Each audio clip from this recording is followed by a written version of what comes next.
Hi, this is Adele from In the Hoop Online. I'm putting a quick video together to show you how to go about the Faux Cathedral window quilt block. We just had a couple of people asking how to go about it, so this is a little tutorial. What I always do with my quilt box is use a polymesh stabilizer. This is a stabiliser that can stay in your quilt. It does remain really nice and soft and supple, and it supports any embroidery that you've got. The way I design my quilt blocks as well, I put the batting inside my quilt block, and the batting does get stitched to this backing. So this will form the back of your quilt block. You'll then have your batting onto that. Then you design the quilt top. When you've finished all your blocks, you will be able to stitch all your blocks together. You can then add more batting if you want a thicker quilt, and then you can leave that out, and then you can just add your backing and then bind your quilt together. So hoop your polymesh stabiliser in the hoop. Now the design is going to go ahead and stitch out a placement stitch for your batting. So I'm just going to put that into the machine now and stitch that out for you. So this is the stabiliser with the first placement line stitched out. Like I said, this is for your batting, so what we need to do is place your quilt batting over the top of that placement stitch, and then the next step is to stitch that down to your stabiliser. So I'm going to stitch that out and I will see you in a moment. So we've now got the batting stitched down to the stabiliser, and so we don't have a lot of excess bulk in the seams at the edge of the blocks when you're stitching them together. You need to trim away the excess batting from outside that stitch line. So I'm just going to go ahead and do that using my handy little curved viscose scissors. You can use obviously whatever scissors that you find comfortable for yourself. I just find these have got a really nice sharp blade, and that curved angle just helps you get into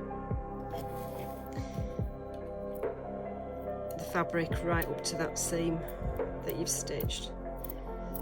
At this stage, if you do cut through that stitch line, it doesn't really matter too much because you are going to be stitching over this quilt block. But try not to. Okay, so we've got our batting there nicely trimmed. So the next stitch line is going to be stitching out your main fabric. Now, the picture on the instructions has the coloured fabric in the centre in an ombre effect. This tutorial is going to be doing it the opposite way around, so we've got the plain fabric in the middle, and then the borders are all going to be a different colour. That way, if you want to alternate the borders on your quilt and have those different colours, you can do. Gives a completely different look to your quilt. So anyway, so this is going to be the fabric for the centre of the block. So you're going to place that over the batting. I've cut this 20mm wider each way than the block size. So this is a 4-inch block, which is 100mm.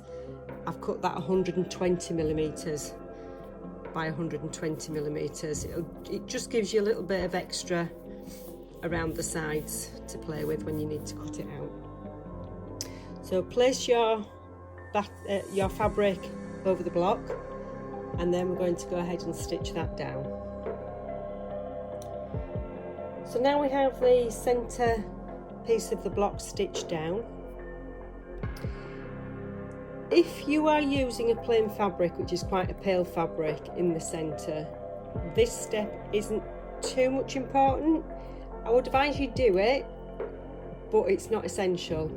If you're using a dark fabric in the middle and a lighter outer block, you definitely need to do this step. So what we need to do is trim away the excess fabric from outside this stitch line, and you trim that away so you don't see any fabric underneath the border pieces. So making sure that you're not going to be cutting away the batting as well.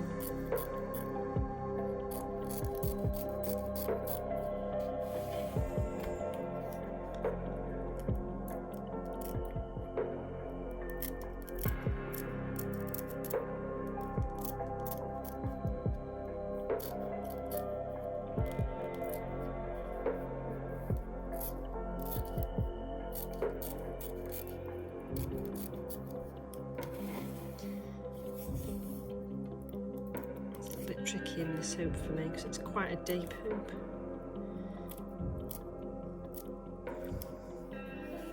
I'll come back to you when I've done that one. So now we've got the centre piece of the block stitched down and trimmed away the excess. Now the next step is to start attaching your borders to the block.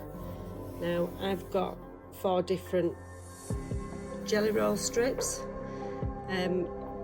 You don't have to use strips, you can just cut your fabrics accordingly.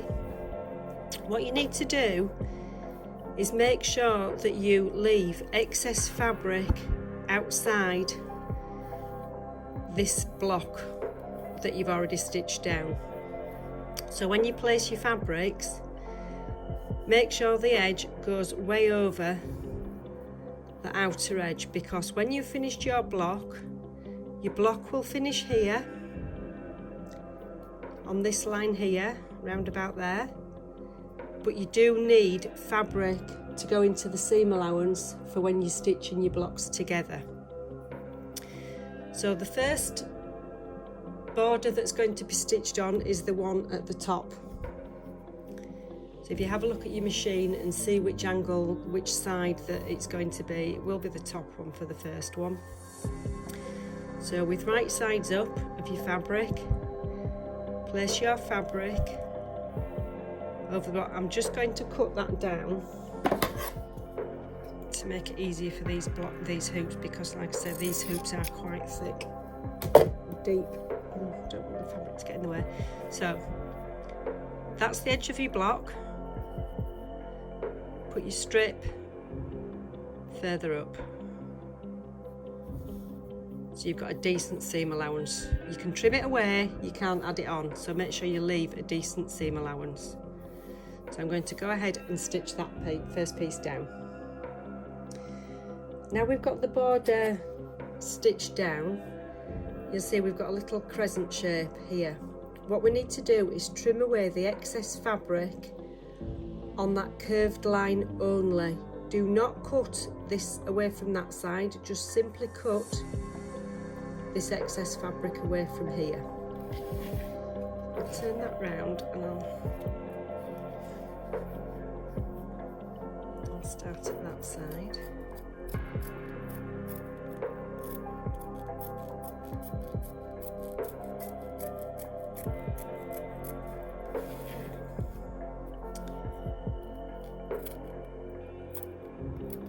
And taper that into the corner there.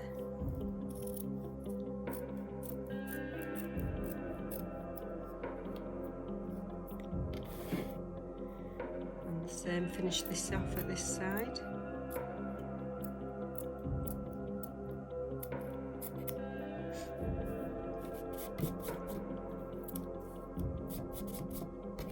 So this is going to give the faux cathedral window effect. So trim this away, and then the next step is to do the right hand side.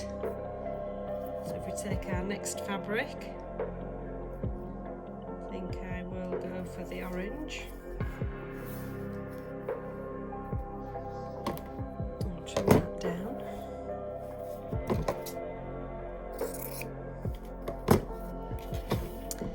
Again, centre your fabric up, take it way over the edge of your block and stitch that one down.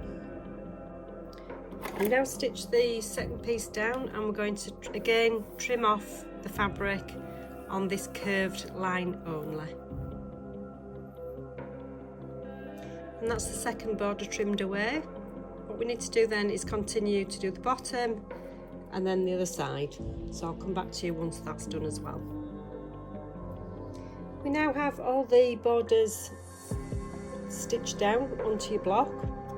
We now then need to go and do the satin stitch edging around these. Now I've updated this block.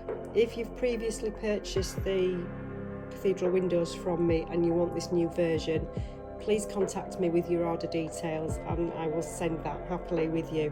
What I've amended now is so that each satin stitch is going to be shown in a different colour. So if you want to do the block this way and have different colour satin stitches to match the border fabric, then you can on this one. The previous version, it was just all in one colour. So if you do want the new up-to-date version, please contact me.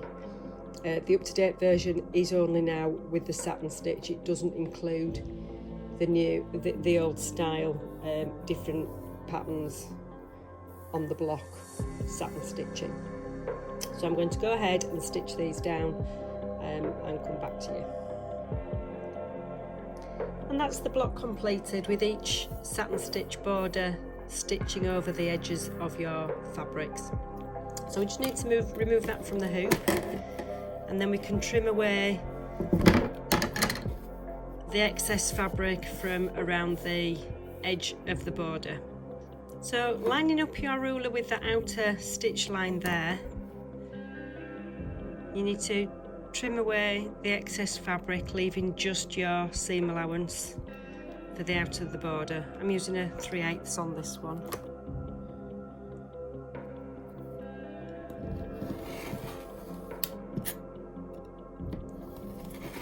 This is probably where I need a sharper blade in my rotary cutter.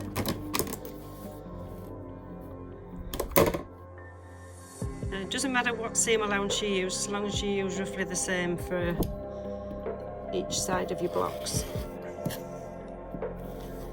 Definitely need to replace my blade.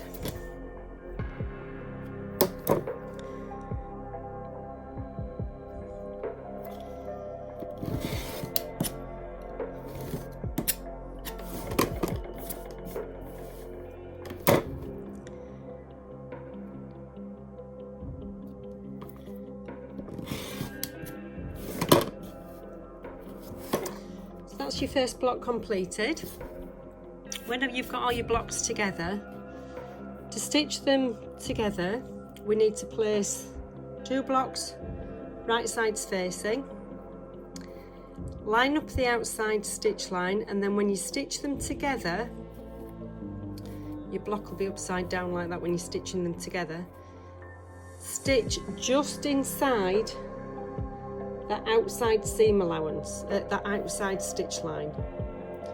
So about 1 millimetre in from the outside line. So line your blocks up, right sides together, stitch inside that line, and then you won't see any of this stitching on your completed quilt. And that's it, your Faux Cathedral window block.